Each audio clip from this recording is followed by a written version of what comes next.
In 1590, a Catholic gentleman died in his prison cell at Chester Castle, not from plague, starvation, or age, but from a violent blow with a pitchfork. The killer? His own gaoler. This is the true story of John Hocknell, a recusant, a prisoner of conscience, and a victim of murder. Let's delve into this grim but fascinating tale from the final decade of Elizabeth I's reign.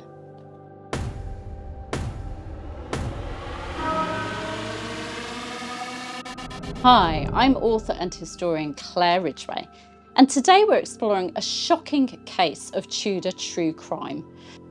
The murder of a Wirral gentleman imprisoned for his Catholic faith, and possibly something stranger still.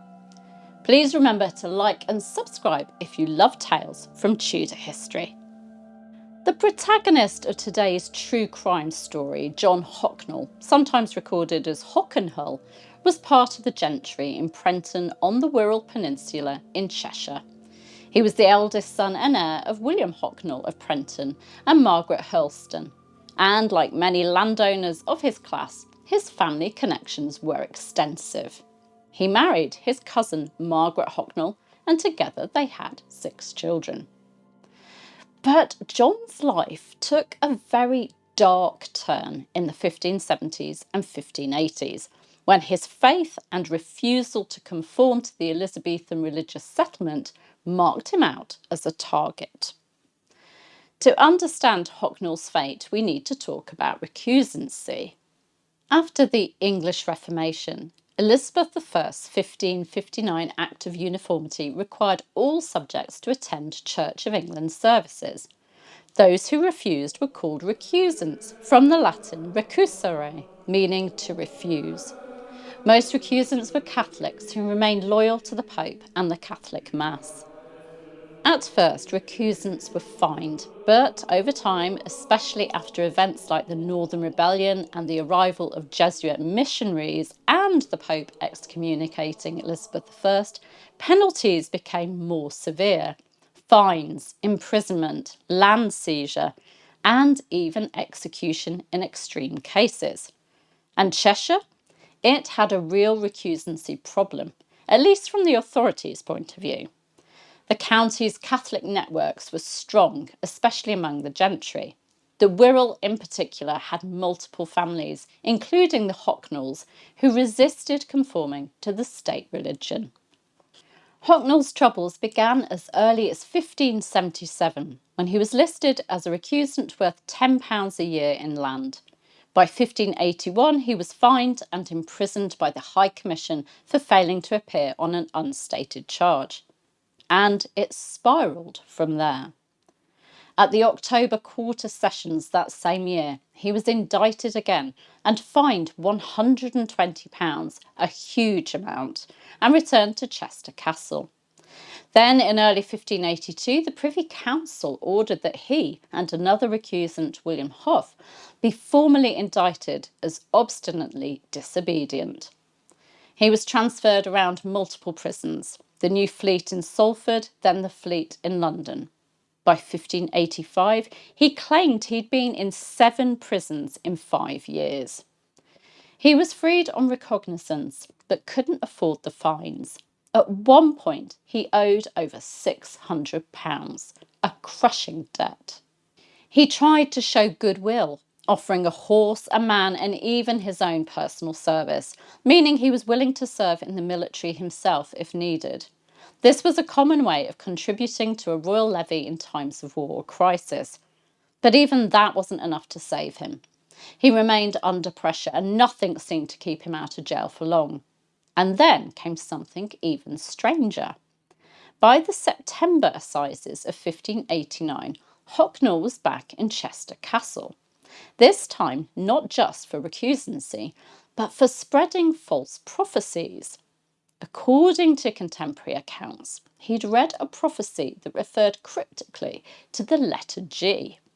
Hocknell interpreted this as meaning that Queen Mary I had secretly borne a son named George, who'd gone abroad to fight the Saracens and died a hero.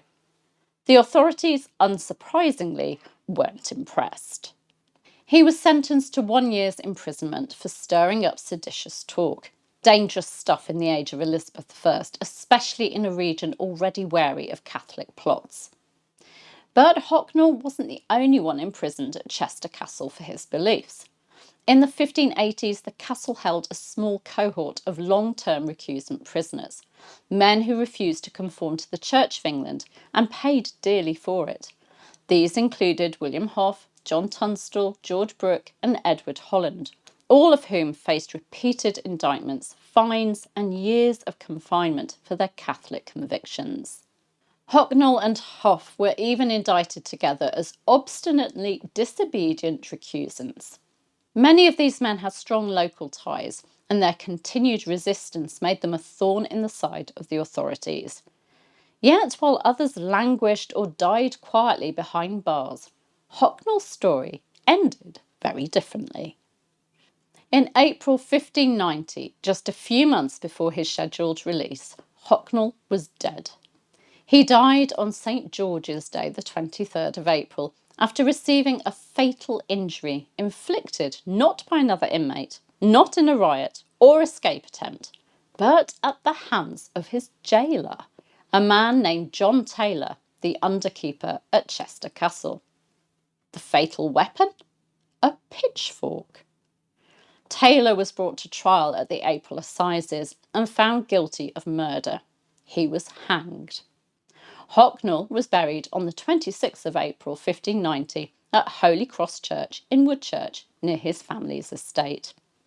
His widow and children were left to carry the stigma of his imprisonment and the trauma of his violent end. And his wife Margaret?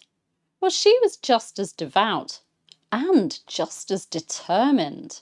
That same year, she too was indicted for recusancy, not attending her parish church and employing a Catholic schoolmaster to educate their children.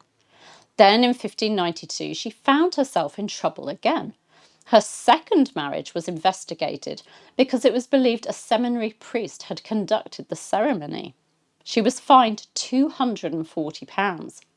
And the authorities didn't stop there. In 1595 and again in 1598, Margaret and her new husband, Edward Ravenscroft, were presented in court, this time for failing to live together. Whatever the reason, Margaret's troubles continued long after John's death. John Hocknell's case stands out not only as an example of the dangers faced by Catholic recusants, but as a brutal reminder that Tudor justice, even behind bars, could turn deadly. Was he a stubborn dissenter, a harmless visionary, or simply a man caught between religious conviction and an increasingly punitive and paranoid state? Let me know what you think in the comments, and if you've ever heard of another Tudor prisoner murdered by his own gaoler. Thank you so much for watching my latest Tudor true crime story. And if you want even more Tudor history content, including Zoom video calls with me and a monthly magazine, do check out my channel membership. I'd love to welcome you to my Tudor court.